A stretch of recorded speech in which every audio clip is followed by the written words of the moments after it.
मेरे पिछले कुछ वीडियो में आप लोग सुन रहे थे बहुत ही फेमस नोवेल की कहानी जो लिखा है एशिया की पहला नोवेल विजेता रविंद्रनाथ टैगोर ने। ये एक ऐसा नोवेल है जो कि हमें हमारा पूरा जीवन जीने का एक सीख दे के जाता है। मैं पॉइंट करके इस नोवेल की हर एक पहलू को आप लोगों के सामने रख रही हूँ।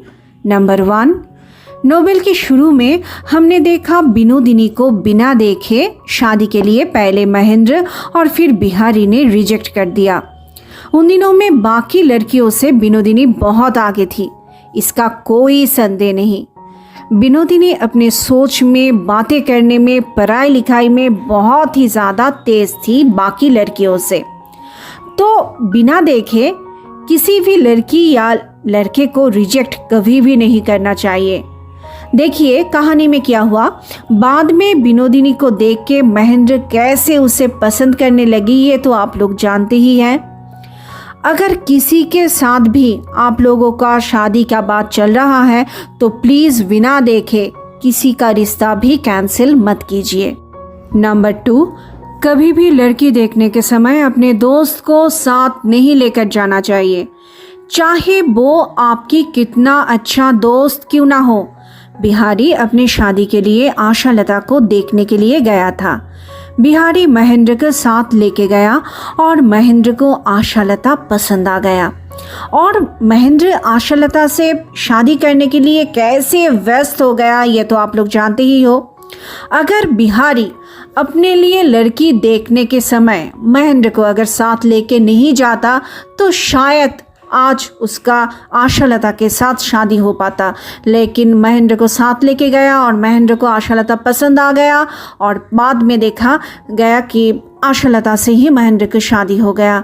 तो इसीलिए कभी भी लड़की देखने के समय या फिर लड़के देखने के समय कभी भी अपने पसंदीदा दोस्त को, बहुत अच्छे दोस्त को साथ नहीं लेके जाना चाहिए।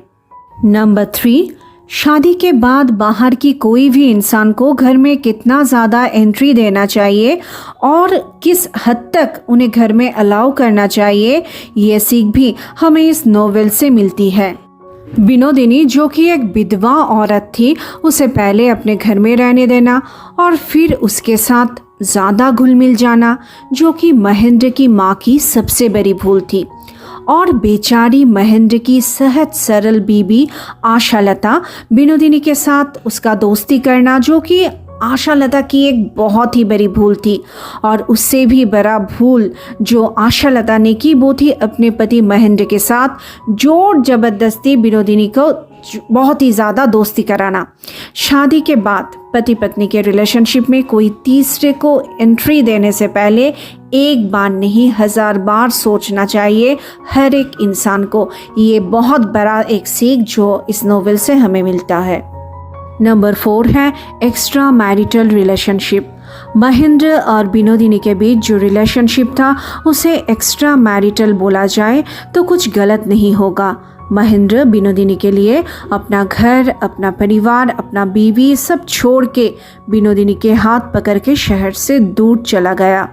यहाँ एक बात बताना बहुत ही ज़रूरी है, कहानी में कोई भी महेंद्र के साथ विधवा बिनोदिनी का शारीरिक संबंध था ये नहीं दिखाया गया है। महेंद्र कितना बड़ा गलत काम किया इसका पश्चाताप महेंद्र को बहुत ही देर में हुआ। एक बार अगर जिंदगी में गलत कदम उठा के रिश्ता खराब हो जाता है तो बाद में उस रिश्ते को फिर से सीधा रास्ते पे लाने में बहुत ही ज़्यादा टाइम लग जाती है।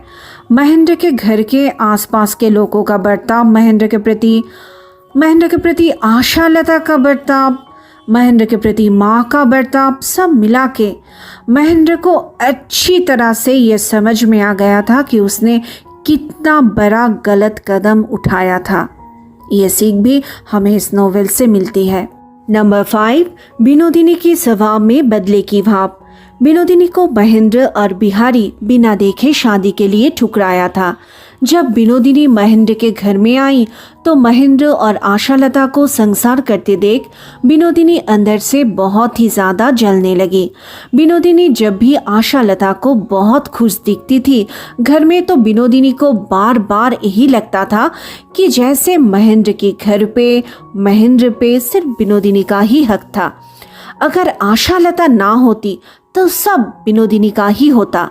और फिर जानबूझ के महेंद्र को अपने प्यार के जाल में फंसाना और आशालता और महेंद्र की दाम्पत्य जीवन बिल्कुल खराब करके विनोदिनी को थोड़ी सी शांति महसूस हुई। लेकिन बाद में विनोदिनी को एहसास हुआ कि बदले की भाव कितना खराब है, इससे कैसे सारे रिश्ते नाते खराब होते हैं। हम इस कहानी से ये भी सीखे हैं कि बदले की आग बिल्कुल अच्छी बात नहीं है। किसी भी इंसान के लिए बदले की भाव सिर्फ इंसान को गिराने की काम ही करता है। नंबर 6, महेंद्र की माँ का अपनी बहू आशालता के ऊपर जलन। महेंद्र की माँ आशालता के ऊपर जलने लगी। अपने बेटे और बहू को प्यार करते देख उन्होंने बहुत सारी कांड करने की कोशिश की, जैसे कि नई बहू को अपने पास आके सोने के लिए बोलना, बहू को घर के काम में इतना ज्यादा बिजी रखना कि वो अपने पति के पास ना जा सके। मतलब कि अपने बेटे महेंद्र और बहू आशालता को हमेशा दूर रखने की कोशिश करते रहना। और तो और विधवा विनोदिनी जब उन लोगों के घर रहने के लिए आई तब विनोदिनी को बार बार ये बोलना कि अगर तू मेरी बहू होती तो कितना अच्छा होता। ऐसे विनोदिनी को बार बार बोल के अपनी बहू आशालता को नीचा दिखाने की कोशिश करना और ये प्रूफ करने की कोशिश करना कि आशालता कितना खराब बहू है। लेकिन बाद में महेंद्र की माँ को जब ये एहसास हुआ कि उन्होंने कितना बड़ा गलत कदम उठाया था, तब शायद सब कुछ बिगड़ने लगा था। हर एक बेटे के शादी के बाद हर माँ का जो सोच होता है ना, क्या मेरा बेटा बहू के साथ ज़्यादा प्यार तो नहीं कर रहा है। ये सोचकर हर एक माँ को अपने बेटे के शादी के बाद अपनी बहू के ऊपर जो जलन होता है, उसी जलन की आग को रविंद्रनाथ टैगोर ने चोखिर वाली नोवेल में बहुत ही अच्छी तरह दिखाई है। नंबर 7, यह नोवेल हमें ये सीख देता है कि ज़िंदगी में चलते चलते शायद बहुत रिलेशनशिप हमारे सामने आएगी, लेकिन किसे हमें चुनना है और किसे नहीं, इसका निर्णय बहुत ही सही तरीके से हमें लेना होगा। अगर अपने ही नज़र में एक निर्णय गलत है ये जानते हुए भी उसी के पीछे अगर आप भागते हो तो बाद में आपको पछताना ज़रूर होगा। इसी जन्म में आपको आपके किए की सज़ा मिलेगा।